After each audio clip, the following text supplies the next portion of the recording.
सिद्धांत, जिसे अंग्रेजी में गेम थियरी कहते हैं, इसके बारे में बात करेंगे। बहुत सारे छात्रों ने गेम थियरी के बारे में जानने की इच्छा प्रकट की है, और चूंकि ये गेम थियरी मैथमेटिशियन के द्वारा दिया गया, एक गणितज्ञ के द्वारा दिया गया था, इसलिए इसका प्रस्तुतिकरण बहुत कठिन ढंग से किया जाता है।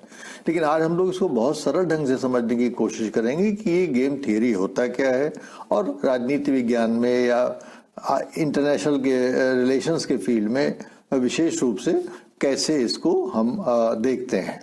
तो पहले ये समझ लीजिए कि जॉन एफ नैश एक बहुत बड़ा मैथमेटिशियन था, जो प्रिंसटन यूनिवर्सिटी अमेरिका की, उसमें वो गणितज्ञ था, और उसने काफ़ी समय अपना दिया इस सिद्धांत को, गेम थियरी को डेवलप करने में।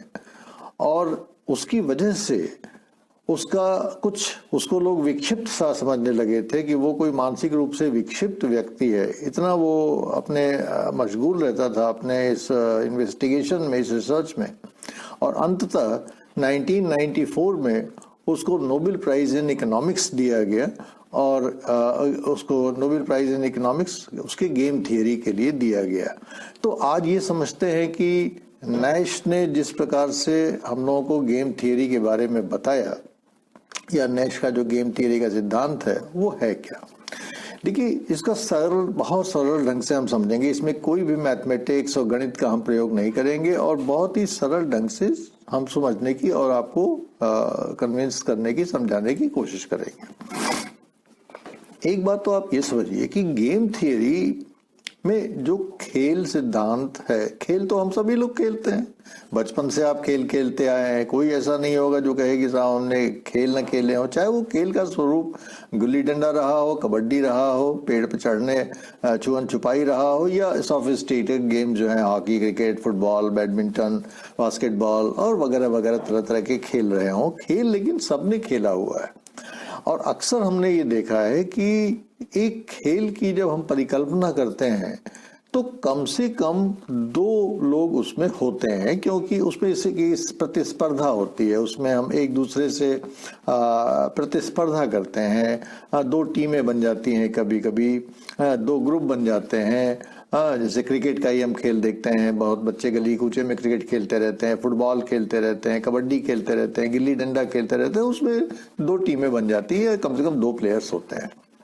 और जब आप खेल खेल रहे होते हैं तो आपके दिमाग में क्या चल रहा होता है, आपको ये पता नहीं होता कि वास्तव में जो खेल सिद्धांत नैश ने प्रतिपादित किया है उसका तो आप पालन कर रहे होते हैं, लेकिन आपको पता ही नहीं होता कि वो खेल सिद्धांत होता क्या है। और आप उस सिद्धांत की बिना जानकारी हुए ही आप उस खेल को खेलते रहते हैं, या उस गेम थियरी को आप इम्प्लीमेंट करते रहते हैं अपने खेल में। तो ये बड़ा मनोरंजक है कि हम एवरी इंडिविजुअल, हर व्यक्ति, हर बालक, हर बच्चा, हर युवक, हर व्यक्ति जब जीवन में खेल खेलता है तो वास्तव में वो खेल के सिद्धांत के अनुरूप ही आचरण करता है, लेकिन उसको पता नहीं होता कि वो खेल का सिद्धांत है क्या। तो आज उसको समझते हैं कि जब आप खेल खेल रहे होते हैं तो हमारे दिमाग में केवल एक चीज चलती है, और वो ये है कि हमको जीतना है। हर आदमी खेल में जीतना चाहता है, और लेकिन खेल में हम कब जीतते हैं? जब हम अच्छा खेलेंगे। और अच्छा खेलना हर आदमी चाहता है, कोशिश करता है। अगर अच्छा नहीं खेलता है तो सोचता है कि अगली बार हम और अच्छा खेल खेलेंगे और हम जीतेंगे। लेकिन एक खिलाड़ी भावना यही होती है कि हम खेल को जीतना चाहते हैं, लेकिन हारने पे हम निराश नहीं होते। ये स्पोर्ट्समैन स्पिरिट कही जाती है। तो हम आगे खेल को जीतना चाहते हैं, ये लक्ष्य होता है हर खिलाड़ी का। लेकिन सवाल ये है कि जब आप खेल खेलते हैं तो आपकी जो विजय है वो केवल इस पर डिपेंड नहीं करती है कि आप किस स्तर के खिलाड़ी हैं या आप कैसा खेल खेल रहे हैं। वो इस पर भी डिपेंड करती है कि आपका जो प्रतिस्पर्धी है, आपका जो प्रतिद्वंदी है, जो दूसरा खिलाड़ी है, उसके खेल का स्तर क्या है, वो कैसा खेल खेल रहा है, उसकी चालें क्या हैं, उसके दांव क्या हैं, उसकी सोच क्या है, उसकी रणनीतियां क्या है, इस पर भी डिपेंड करता है।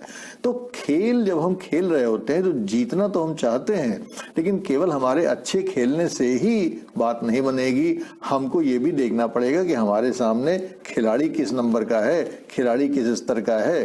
तो जैसे गांव का खिलाड़ी है, वो कितना भी अच्छा खेल रहा हो, लेकिन भाई हो सकता है कि डिस्ट्रिक्ट लेवल के प्लेयर से वो हार जाए, या डिस्ट्रिक्ट लेवल का कितना भी अच्छा खिलाड़ी हो सकता है कि वो प्रांतीय लेवल के खिलाड़ी से हार जाए, या प्रांतीय लेवल का खिलाड़ी हो कितना भी अच्छा हो, लेकिन हो सकता है राष्ट्रीय स्तर के खिलाड़ी से वो हार जाए, and so on and so fourth. तो कहने का मतलब ये है कि आप बहुत अच्छे खिलाड़ी हो सकते हैं, लेकिन डिपेंड जीत और हार की इस पे करती है कि आपके सामने वाला प्रतिद्वंदी, आपका प्रतिस्पर्धी, वो कैसे खेल से खेलता है, उसकी खेल का स्तर क्या है, वो उसके खेल का लेवल क्या है। तो अब आपको जीतने के लिए क्या करना चाहिए, अपनी रणनीति में क्या सोचना चाहिए। आप हमेशा ये सोचते रहते हैं कि जो आपका प्रतिस्पर्धी है, जो अगला खिलाड़ी है, वो कैसा खेल खेलेगा, उसकी खेल की क्या खूबियां हैं, क्या उसकी खसूसियत है, क्या उसकी खामियां हैं, क्या उसके मूव्स होंगे, क्या उसकी रणनीतियां होंगी, क्या वो करेगा, किस तरह की उसके दिमाग में रणनीतियां चल रही होंगी, और उन रणनीतियों को आप एंटिसिपेट करने की कोशिश करते हैं। एक अच्छा खिलाड़ी वही होता है जो अपने राइवल प्रतिस्पर्धी खिलाड़ी के विचार को, उसकी मूव्स को, उसकी सोच को, उसकी रणनीतियों को एंटिसिपेट करे, और एंटिसिपेट करके एक काउंटर स्ट्रेटेजी अपनी बनाए कि भाई हमें उसका जवाब कैसे देना है। हमारा खिलाड़ी तो बड़ा महान है, बहुत अच्छा है, लेकिन हमें उसको कैसे हराना है। चाहे खिलाड़ी कितना भी अच्छा हो, लेकिन हम सोचते तो ये कि हमें अपने प्रतिस्पर्धी को हराना है और हमें जीतना है।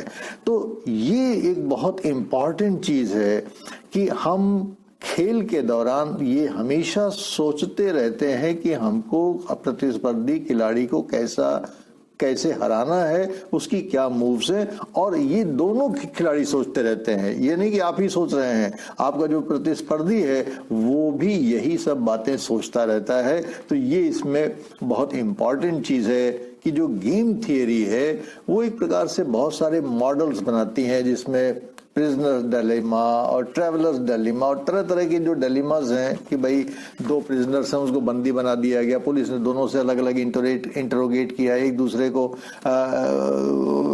लाभ वो देने की, लालच देने की कोशिश करेगी कि तुम सही बता दो तो तुमको ये होगा, गलत बताओगे तो वो होगा, और दोनों से ये एक्सपेक्ट करती है कि वो अपने अपने डिफेंस के लिए अपनी अपनी बातों को बताएंगे। बहुत सारे ऑप्शंस उनके सामने होते हैं। इसी प्रकार से बहुत सारे इसमें मॉडल्स बनाए गए हैं। तो गेम थियरी आपको बहुत सारे मॉडल्स बनाती है, और मॉडल्स बना के ये दिखाने की कोशिश करती है कि आपके सामने क्या क्या ऑप्शंस हैं, और कैसे आप जो है अपने प्रतिस्पर्धी के रणनीतियों को, स्ट्रेटजी को, जो कि वो रैशनली थिंक करके बनाएगा, उसको आप एंटिसिपेट कर सकते हैं, उसको एनालाइज कर सकते हैं, और एक काउंटर मूव डेवलप कर सकते हैं, एक काउंटर स्ट्रेटजी बना सकते हैं, जिससे कि आप उसको हरा सकें और स्वयं जीत सकें। तो बेसिक चीज फंडामेंटल है जो गेम थियरी में, वो ये है कि आपको अपने विरोधी प्लेयर अर्थात अपने इस प्रतिस्पर्धी प्लेयर के दिमाग को रीड करना पड़ता है, उसके आइडियाज को समझना पड़ता है, उसके दृष्टिकोण से सोचना पड़ता है, और अपने को स्वयं को अपने प्रतिस्पर्धी के पोजीशन पे रखना पड़ता है कि वो कैसे सोच रहा होगा, और उसकी सोच को एंटिसिपेट करना होगा। और जब आप उसकी सोच को एंटिसिपेट करेंगे, और तब आप अपने काउंटर स्ट्रेटजीज को डेवलप करेंगे, जिससे कि आप उसकी सोच को, कि वो ऐसा रैशनली संभवतः सोच रहा होगा, वो ये मूव कर रहा होगा, तो इस मूव की काट हम ऐसे करेंगे। तो ये जो आपकी सोच है कि अपने प्रतिस्पर्धी की रणनीतियों, उसके बिहेवियर, उसकी सोच, उसकी आइडियाज, उसके मूव्स को एंटिसिपेट करके और एक counter move, counter strategy, counter idea develop करें, जिससे कि आप उसको हरा सकें और आप जीत सकें। यही गेम थियरी है, और कुछ गेम थियरी नहीं होता है। तो बेसिकली गेम थियरी में हमने ये देखा कि जो प्लेयर्स हैं, मान लीजिए दो खिलाड़ी आपस में खेल रहे हैं, तो एक दूसरे को हराना चाहते हैं, और ऐसा करने में वो बहुत सारे जो रैशनल ऑप्शंस हैं कि उसका प्रतिस्पर्धी क्या करेगा, किस तरह के मूव करेगा, वो उसको एंटिसिपेट करके और उसको हराने की कोशिश करते हैं। ये गेम थियरी का सबसे इंपॉर्टेंट चीज है।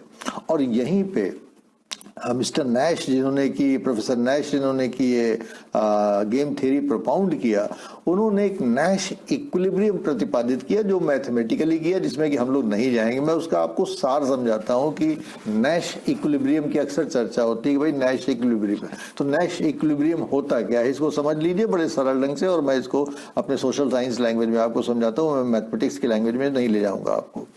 नैश इक्विलिब्रियम का मतलब ये होता है कि दो खिलाड़ी खेल रहे हैं, मान लीजिए कि दो ही खिलाड़ी खेल रहे हैं, बहुत सारे लोगों को छोड़ दीजिए, अभी दो खिलाड़ियों में बात करते हैं। दो खिलाड़ी खेल रहे हैं, तो दोनों खिलाड़ी रैशनल बीइंग है, दोनों के पास दिमाग है। खेल केवल फिजिकल फोर्स नहीं जाता है, आप जानते हैं खेल को जीतने के लिए दिमाग चाहिए होता है। चेस इसका सबसे बढ़िया उदाहरण है, और कोई भी खेल इसका बढ़िया उदाहरण है कि आपको खेल केवल फिजिकल स्ट्रेंथ से नहीं आती है, mental ability, mental agility, mental आपकी strategy, mental alertness, mental intelligence, ये सब चीजें जो है खेल में बहुत इंपॉर्टेंट होती हैं। और इसलिए एक खिलाड़ी पूरी तरह से रैशनल बीइंग की तरह से बिहेव करके ये सोचने की कोशिश करता है कि अपोनेंट का मूव, उसका आइडिया, उसकी स्ट्रेटजी, उसकी रणनीति क्या होगा, उसके एंगल से वो सोचता है कि वो हमको कैसे हराने की कोशिश करेगा, वो क्या सोच रहा होगा।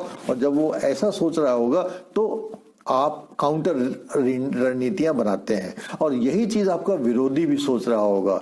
तो एक प्रकार से इक्विलिब्रियम का मतलब ये है कि दोनों खिलाड़ी बिल्कुल वैसे ही सोच रहे होंगे कि उनका प्रतिस्पर्धी खिलाड़ी क्या सोच रहा होगा, क्या मूव्स करेगा, क्या रणनीतियां बनाएगा, क्या स्ट्रेटजी बनाएगा।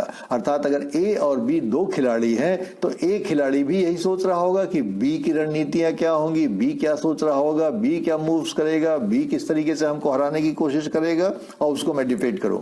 और बी भी यही सोच रहा होगा कि ए क्या रणनीतियां बना रहा होगा, ए क्या सोच रहा होगा, ए हमको कैसे हराने की कोशिश करेगा, और उसको वो काउंटर करेगा। और इस प्रकार से दोनों ही खिलाड़ी वास्तव में एक रैशनल ह्यूमन की तरह से बिहेव कर रहे हैं, और अपने प्रतिस्पर्धी से भी ये उम्मीद कर रहे हैं कि वो भी रैशनल बीइंग की तरह से ही रणनीतियां बना रहा होगा हमको हराने के लिए। इसी को नैश ने कहा कि there is an equilibrium which is called Nash equilibrium, कि दोनों ही प्रतिस्पर्धी एक ही तरह से सोच रहे हैं और एक दूसरे को हराने की कोशिश कर रहे हैं, बावजूद इसके कि वो दोनों अच्छे खिलाड़ी हैं। लेकिन जब दोनों अच्छे खिलाड़ी हैं तो रणनीति ही जीतती है एक प्रकार से, और इसलिए वो इक्विलिब्रियम वहां पे मेंटेन करना पड़ता है। तो नैश इक्विलिब्रियम बेसिकली यही कहता है कि खिलाड़ी खेलते समय एक ही प्रकार से रैशनल बीइंग की तरह से दूसरे का इंटरैक्टिव बिहेवियर, दूसरे की मेंटल साइकोलॉजी बिल्कुल समझने की कोशिश करते हैं, और उसी तरह से व्यवहार करके मैच को जीतने की कोशिश करते हैं, खेल को जीतने की कोशिश करते हैं। आपने सुना होगा कि इंटरनेशनल रिलेशंस में, अंतर्राष्ट्रीय संबंधों में अक्सर चर्चा होती है कि भाई गेम थियरी। तो इसका क्या मतलब होता है? अंतर्राष्ट्रीय जब हम संबंधों का अध्ययन करते हैं तो उसमें या तो बाइलेटरल या मल्टीलेटरल, अर्थात द्विपक्षीय संबंध हो सकते हैं या बहुपक्षीय संबंध हो सकते हैं। और दोनों ही प्रकार के, जैसे मान लीजिए कि इंडिया पाकिस्तान का संबंध है, इंडिया चाइना का संबंध है, तो ये द्विपक्षीय संबंध हो गए। लेकिन जब हम सार्क की बात करते हैं, या जब हम ओपेक की बात करते हैं, या जब हम आसियान की बात करते हैं, या जब हम G20 की बात करते हैं, या जब हम यूनाइटेड नेशंस की बात करते हैं, तो वो मल्टीलेटरल होता है, उसमें बहुत सारे प्लेयर्स हो जाते हैं। लेकिन अगर हम लोग दो पे ही बात अपनी सीमित रखें कि चलिए इंडिया पाकिस्तान या इंडिया चाइना, जो हमारे पड़ोसी हैं जिनसे अक्सर हमारा संघर्ष चलता रहता है किसी न किसी रूप में, क्योंकि भाई वो सभी लोग आप लोग जानते हैं, इसलिए शायद समझने में भी आसानी रहे। तो अब जैसे इंडिया और चाइना है, मान लीजिए इंडिया चाइना का व्यापार भी चल रहा है, खूब अरबों रुपए का उसमें डॉलर्स का व्यापार भी चल रहा है दोनों में, और संघर्ष भी चल रहा है बॉर्डर को लेके, और तरह तरह के वर्चस्व को लेके, तरह तरह के वैश्विक, कभी आप देखते हैं कि फिलीपींस सी में कभी कोई प्रॉब्लम होती है तो कभी इंडियन ओशन की कोई इशू आता है, तो कभी साउथ एशिया की कोई इशू आता है, कभी इंडिया के नेबर्स की बात को लेकर कोई इशू आता है कि भाई चाइना ऐसा कर रहा है, चाइना वैसा कर रहा है, और इंडिया अपनी काउंटर स्ट्रेटजीज करता है, या अगर इंडिया कुछ करता है तो चाइना उसकी काउंटर स्ट्रेटजी करता है। दोनों एक दूसरे को एक प्रकार से अपनी विनिंग पोजीशन लाने की, अपने का वर्चस्व स्थापित करने की कोशिश करते हैं। तो IR में भी यही होता है कि हम एंटिसिपेट करने की कोशिश करते हैं। जैसे डोकलाम हुआ आपके यहाँ, तो Doklam was a very sensitive matter, लेकिन फिर भी डोकलाम में हमने देखा कि हम किस लेवल तक चाइना को पुश कर सकते हैं, किस लेवल तक उसको प्रेस कर सकते हैं जिससे कि वो कोई वॉर में एस्केलेट न कर जाए। चाइना भी यही सोच रहा था कि भाई ठीक है, हमने अपना कोशिश तो की, लेकिन ऐसा नहीं कि हम वॉर प्रेसिपिटेट नहीं करना चाहते हैं, क्योंकि उसके और वाइडर इंटरेस्ट जुड़े हुए हैं। देखिए, इसमें एक बहुत इंटरेस्टिंग चीज आपको ये बताते हैं कि जब भी हम खेल खेलते हैं तो खेल में दो प्रकार के खेल होते हैं। एक को कहा जाता है जीरो सम गेम और एक को कहा जाता है non zero sum game. Zero sum game में क्या होता है कि मान लीजिए आपने कहा कि भाई एक ए जीतेगा तो उसको 100 रुपए का इनाम मिलेगा, तो जाहिर है कि बी सोच रहा होगा कि हमको 100 रुपए का इनाम मिले और ए सोच रहा होगा कि हमको 100 रुपए का इनाम मिले। लेकिन अगर ए जीत गया, उसको 100 रुपए का इनाम मिल गया, तो बी को 100 रुपए का लॉस हो गया। तो इस प्रकार से इसको कहा जाता है जीरो सम गेम, कि अर्थात अगर 100 रुपया है तो वो 100 का 100 रुपया आपका या तो जाएगा या आएगा, दोनों में से एक चीज होगी। इसी प्रकार से बहुत सारे लोग ताश खेलते हैं। ताश में अगर किसी ने 100 रुपया जीता तो जाहिर है कि कोई 100 रुपया हारेगा, तभी वो 100 रुपया जीतेगा। तो इस प्रकार से जीरो सम गेम का ये मतलब होता है कि एक का बिल्कुल शुद्ध फायदा और एक का बिल्कुल शुद्ध नुकसान। लेकिन बहुत सारे आईआर में, इंटरनेशनल रिलेशन में, अगर आप कंबोडिया का उदाहरण लें, वियतनाम का उदाहरण लें, अफगानिस्तान का उदाहरण लें, है ना, या और भी बहुत सारे देशों का उदाहरण लें, तो आपको लगेगा कि जो पार्टीज उसमें इन्वॉल्व होती हैं उसको आप इस तरह से नीटली बैलेंस नहीं कर सकते कि इतना क्वांटिटी का इनको फायदा हुआ, इतने क्वांटिटी का नुकसान हुआ। उसमें हो सकता है दोनों का नुकसान हुआ हो, दोनों को कुछ फायदा हुआ हो। तो नॉन जीरो सम गेम भी होते हैं, तो इसका ध्यान रखिएगा। और इसलिए जो इस प्रकार के इंटरनेशनल सेटिंग्स होते हैं उसमें हम एक दूसरे जो प्लेयर्स होते हैं, इंटरनेशनल प्लेयर्स होते हैं, उनके प्ले को, उनके मूव्स को, उनकी रणनीतियों को, उनकी डिप्लोमेसी को, उनकी पॉलिसीज को एंटिसिपेट करने की कोशिश करते हैं। देखते हैं कि वो कितना फ्लेक्सिबल है, उसमें कितनी रिजिडिटी है, कितनी फ्लेक्सिबिलिटी है, किस सीमा तक इनको हम खींच सकते हैं, किस सीमा तक इनको हम कंसेशन डिराइव कर सकते हैं, और किस सीमा के बाद हमको इनको ढील छोड़ देनी है कि भाई कॉन्फ्लिक्ट जो है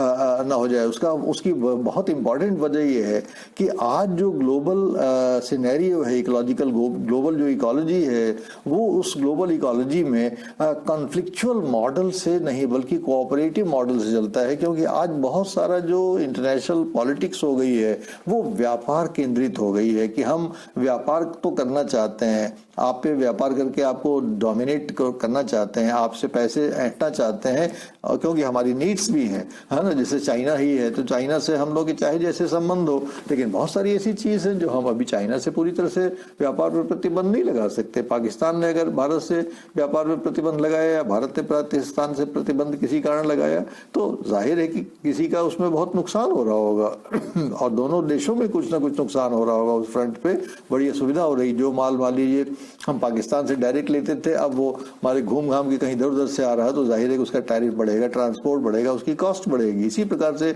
चाइना से अगर हम व्यापार न करें तो बहुत सारी ऐसी चीजें होंगी जो हमारे कंट्री में क्राइसिस पैदा हो जाएगी, हमारे यहाँ उत्पादन में दिक्कतें हो जाएंगी। तो हमें व्यापार भी करना है और चाइना से अपने संघर्ष को भी देखना है कि वो भी हम एक सीमा तक ही उसको कंसेशंस दे सकें और हमारे ऊपर सॉवरेनिटी के ऊपर कहीं वो आक्रमण न कर दे। और चाइना भी देखता है कि हमारे उसके अपने इंटरेस्ट, तो ये सब लोग देखते रहते हैं। लेकिन कॉन्फ्लिक्ट को फिर भी हम अवॉइड करना चाहते हैं, चाहे हम कितने भी इंपॉर्टेंट हो, कितने भी महान हो, कितने भी बलशाली हो, हम चाहते हैं भाई कोऑपरेटिव मोड से वो चीजें हल हो जाएं। और इसलिए कभी हमें नुकसान भी होता है तो हम उसको सह लेते हैं, लेकिन कोऑपरेशन के टेबल पे हम जाते हैं। ये एक बड़ी इंपॉर्टेंट चीज है और इसमें हमारे मिलिट्री और इकोनॉमी, पॉलिटिकल इकोनॉमी दोनों इंटीग्रेट होकर इंटरनेशनल पॉलिटिक्स करने के लिए हमको एक प्रकार से सहारा देती हैं।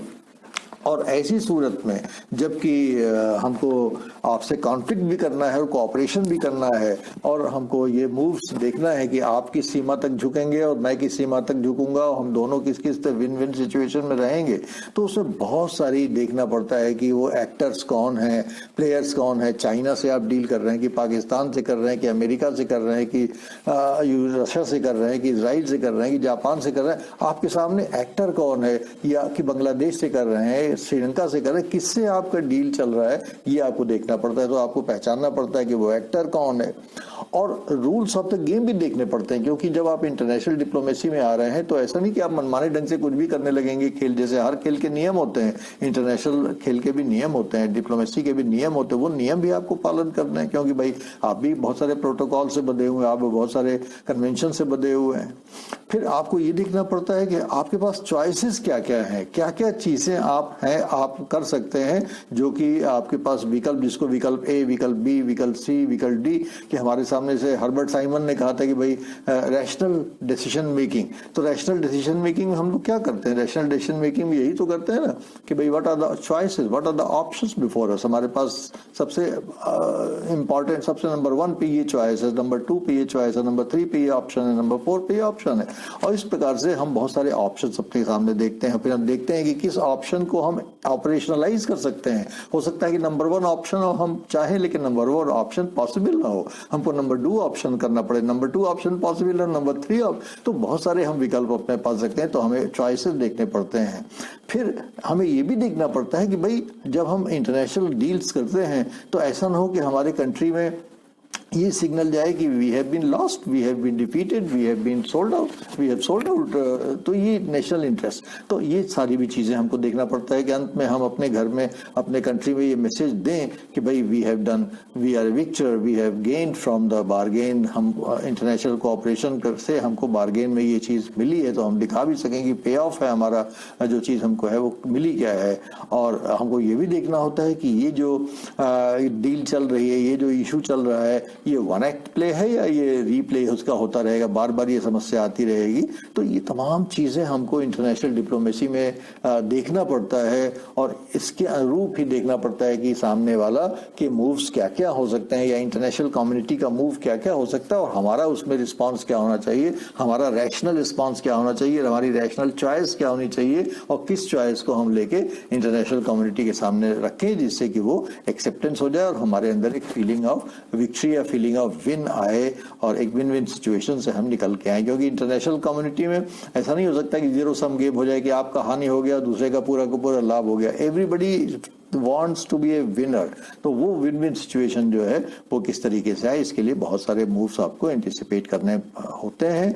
और ऐसा हो सकता है कि ऐसा आप सोचें और अगला न सोचे। कोई आदमी इतना रेकलेस हो, कोई आदमी इतना विम्सिकल हो, कोई आदमी इतना मूर्ख हो या ओवर स्मार्ट प्ले करे कि वो अच्छा बुरा आगा पीछा बिना सोचे बिना देखे जो है इरेशनल डिसीजन ले ले। तो इंटरनेशनल पॉलिटिक्स में जब आईआर आप करते हैं, आईआर में जब आप गेम थियरी करते हैं, तो आप इसका भी स्पेस रखते हैं कि कोई एक्टर उसमें नॉन रैशनल डिसीजंस भी ले सकता है। जैसे भारत को सिक्योरिटी काउंसिल से अगर बाहर रखने का मसला है, तो अब उसका कोई रैशनल आर्गुमेंट नहीं है, लेकिन चीन बार बार उसमें वीटो कर देता है। तो इसका कोई रैशनल आर्गुमेंट नहीं है, लेकिन चीन सोचता है कि भारत आ जाएगा तो भारत, जबकि चीन के बाद आप जानते हैं कि विश्व की आज भारत 5वीं अर्थव्यवस्था है, और हमारा विश्व में चीन के बाद पॉपुलेशन में दूसरा स्थान है। और why should a country like India be unrepresented in the security council as a permanent one? इसका कोई रैशनल लॉजिक नहीं है, लेकिन अब वो चल रहा है क्योंकि चाइना नहीं चाहता कि भारत उसमें जो है सिक्योरिटी काउंसिल में परमानेंट मेंबर के रूप में आ जाए। तो भारत बराबर कोशिश कर, ये एक गेम चल रहा है कि किस तरीके से India wants to get into the security council और China wants to block India's entry into security council. तो ये एक प्रकार से गेम है, और इसलिए जब आप गेम थ्योरी की बात करते हैं तो आपको 4-5 चीजों के बारे में बिल्कुल क्लियर होना चाहिए। Number 1, what is a game? खेल होता क्या है? कम से कम 2 खिलाड़ी हों जिसमें दोनों रैशनली अपने जो है वो एक खेल को खेलें और अपने चॉइसेस को हमारा जो गोल है उसको प्राप्त करने की कोशिश करते हैं, दैट इज विक्ट्री। प्लेयर्स आप समझ ही गए कि एक्टर्स या प्लेयर्स या जो रैशनल कंपोनेंट्स हैं वो they are called players, rational decision makers हैं वो एक प्रकार से। स्ट्रेटजी रणनीतियां कि गेम थियरी में स्ट्रेटजी का बहुत महत्व है। आप क्या स्ट्रेटजी बना रहे हैं वो तो अपनी जगह पे है, लेकिन आपका अपोनेंट क्या स्ट्रेटजी बना रहा है इसकी आपको पूर्वानुमान लगाना पड़ेगा, और अपोनेंट की स्ट्रेटजी का पूर्वानुमान लगा के आपको अपनी रणनीतियों को काउंटर स्ट्रेटजी के रूप में लाना पड़ेगा।